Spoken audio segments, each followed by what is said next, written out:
Naman to ating papasukin. Susubukan natin kung makapasok yung kaluluwa na yan. Dahil laging nagpanaginip sa kanya, siguro may ibibigay. Kaya subukan nating papasukin.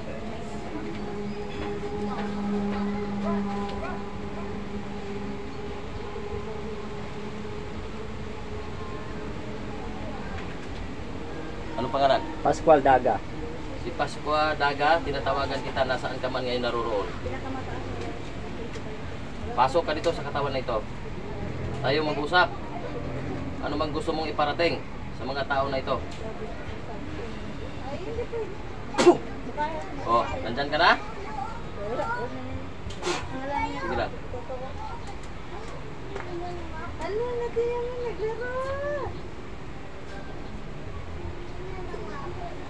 Pascual Daga.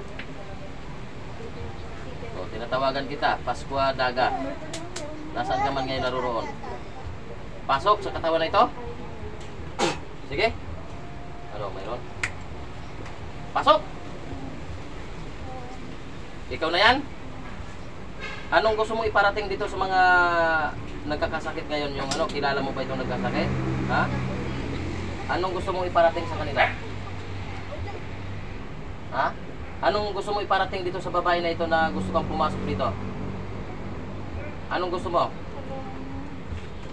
Ha? Bakit? Yan na ba ay mawawala? Ha?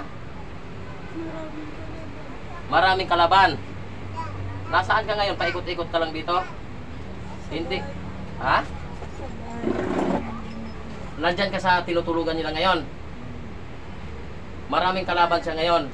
Pero ngayon nawala na dahil nahuli ko na. Alam mo, di ba? Oh, ano bang gusto mong iparating dito sa babae na ito? Sa, di ba, stepfather ka? O anong gusto mong ibigay dito? Dito mo sabihin sa akin, ako na magsasabi sa kanila.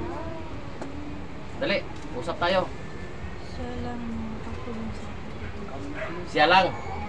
Okay. Ngayon, eh wala kang magagawa, di ba? Dahil hindi ka na makahawak sa kay boy ba yan? Ay boy. Oo, hindi ka makahawak sa kanya?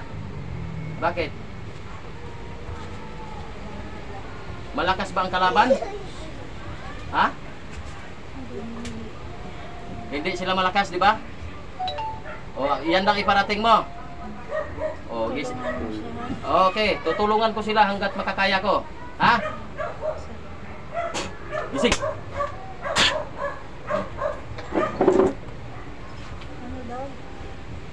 Paano daw?